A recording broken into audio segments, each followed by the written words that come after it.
Hello viewers, स्वागत है आप सभी का मेरे यूट्यूब चैनल स्कूल ट्यूशन गुरुजी में। आज हम बात करेंगे वर्कशीट 30 की, जो कि 3 फरवरी के लिए जारी की गई है। क्लास 8 की साइंस सब्जेक्ट से रिलेटेड वर्कशीट है। यहाँ बच्चे अपना नाम लिखेंगे और यहाँ अपने क्लास टीचर का नाम लिखेंगे। बच्चों, हमारा चैप्टर चल रहा है रिप्रोडक्शन एनिमल और आज हम पढ़ेंगे डेवलपमेंट ऑफ एम्ब्रॉय के बारे में। तो चलिए बच्चों, देखते हैं, जानते हैं, समझते हैं कि आज का आपका चैप्टर आपको क्या बताना चाहता है और आज की आपकी वर्कशीट में आपके लिए क्या खास है बच्चों। तो चलिए शुरू करते हैं chapter reproduction in animals. As we know that zygote is formed after the fusion of male gamete sperm and female gamete oval after fertilization। यानी जो जायगोट है वो कैसे बनता है, मेल और फीमेल गैमेट के एकदम फ्यूजन के बाद ये बनता है बच्चों। मेल और फीमेल गैमेट को अगर देखें तो हम एक ये सिंगल सेल चीज़ें हैं और जब ये जायगोट में यानी एक दूसरे में फर्टिलाइज हो जाती है, जुड़ जाती हैं, तो एक तरह से ये डबल सेल या थोड़ा सा मल्टी सेलुलर स्ट्रक्चर टाइप का बनाना शुरू करती हैं बच्चों। तो आइए देखते हैं, पढ़ते हैं डेवलपमेंट ऑफ एम्ब्रॉय के बारे में। तो जब हम डेवलपमेंट ऑफ एम्ब्रॉय के बारे में पढ़ेंगे तो फर्टिलाइजेशन, हम कहते हैं कि फर्टिलाइजेशन कहाँ से होता है, जायगोट के बनने से शुरू होता है और जायगोट से बनता है आखिरी में एम्ब्रॉय। यानी कि देखिए, जैसे स्पर्म और ओवम जब मिलते हैं तो जायगोट बना, जायगोट से एम्ब्रॉय बना। एम्ब्रॉय क्या है बच्चों, अब जायगोट के बार बार डिवाइड होने से उसके कई सारे सेल्स डिवाइड हो जाते हैं, जिस वजह से एम्ब्रॉय बन जाता है। और आखिरी में the cells then begin to form group that develop into tissues and organs of the body developing structure called embryo. यानी इससे जो बनेगा एम्ब्रॉय, जो बनेगा वो क्या कहलाएगा, एम्ब्रॉय कैसा हो, स्ट्रक्चर वाला होगा और जिसमें टिश्यूज और ऑर्गन्स डेवलप करना शुरू कर देंगे, यानी डिफरेंट स्पेशलाइज्ड सेल्स की फॉर्मेशन शुरू हो जाएगी। अब एम्ब्रॉय लगता कहाँ है, तो एम्ब्रॉय जो है यूथरस की वाल पे लग जाता है फर्दर डेवलपमेंट के लिए और ये फर्दर डेवलपमेंट होना शुरू होता है वहीं पे।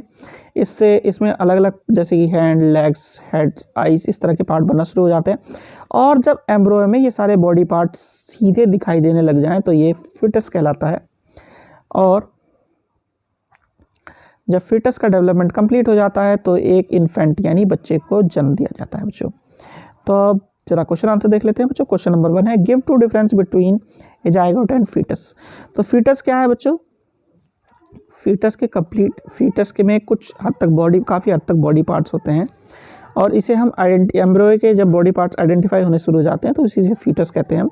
और उसी को, यानी कि ये जो आपके ये दो सेंटेंसेस है, उसी से बच्चे का, इन्फेंट बच्चे का जन्म होता है। अब जायगोट क्या है बच्चों, तो जायगोट के लिए ऊपर चले तो जायगोट क्या है, स्पर्म और ओवम, इन दो चीज़ों को जब एक साथ जुड़ करके नई चीज़ बनती है वो कहलाती है जायगोट। और ये इसमें दोनों के दोनों न्यूक्लियस फ्यूज हो जाते हैं बच्चों। तो दोनों न्यूक्लियस फ्यूज होने का मतलब ये है कि एक तरह से ये सिंगल सेल नहीं रह जाता, वैसे कहते हैं सिंगल सेल है, सिंगल सेल नहीं रह जाता। चलिए अब क्वेश्चन नंबर 2 देखते हैं, in which female reproductive organ does embryo get embedded. तो it was embedded at the uterus बच्चों। ये देखिए लिखा भी हुआ है, the embryo gets embedded at the wall of uterus for further development. अब आती है बच्चों क्वेश्चन नंबर 3 की, डिफाइन एम्ब्रॉय और फीटस। तो एम्ब्रॉय क्या है बच्चों, एम्ब्रॉय फीटस से पहली स्टेज है, यानी कि वह स्टेज जब थोड़े थोड़े कैरेक्टर डेवलप होने शुरू हो गए हैं टिश्यूज पे, सेल लेवल पे, कि ये स्पेशलाइजेशन होगा, ये हैंड बनेगा, ये आई बनेगा, ये माउथ बनेगा, इस तरह की चीज़ होगा। लेकिन जब फीटस की बात करते हैं तो लेग, आई, जो बॉडी पार्ट्स हैं, यानी कि वो सब अलग अलग डेवलप हो चुके हैं और वो दिखने भी शुरू हो गए हैं। अब क्वेश्चन नंबर 4, राइट ट्रू और false. New human individual develop from a cell called gamete. तो हाँ, स्पर्म और ओवम जब ये दो गैमेट मिलते हैं तो एक ह्यूमन डेवलपमेंट शुरू होता है, तो ये ट्रू कह सकते हैं हम बच्चों। फिर egg laid after fertilisation is made up of single cell. तो फर्टिलाइजेशन के बाद जो एग लेड होता है वो सिंगल सेल का बना होता है, ये भी ट्रू है। A zygote is formed as a result of fertilization, ये भी ट्रू है। और आखिरी में an embryo is made up of single cell. तो एम्ब्रॉय सिंगल सेल का नहीं बना होता, एम्ब्रॉय कई सारे सेल्स का बना होता है, तो ये फॉल्स है बच्चों। तो बच्चों ये हो गई आपकी वर्कशीट कंप्लीट और वीडियो भी। आशा करता हूँ आपको वीडियो अच्छी लगी होगी। अगर वीडियो अच्छी लगी हो तो चैनल को सब्सक्राइब करें, वीडियो को लाइक करें, शेयर करें। Thank you.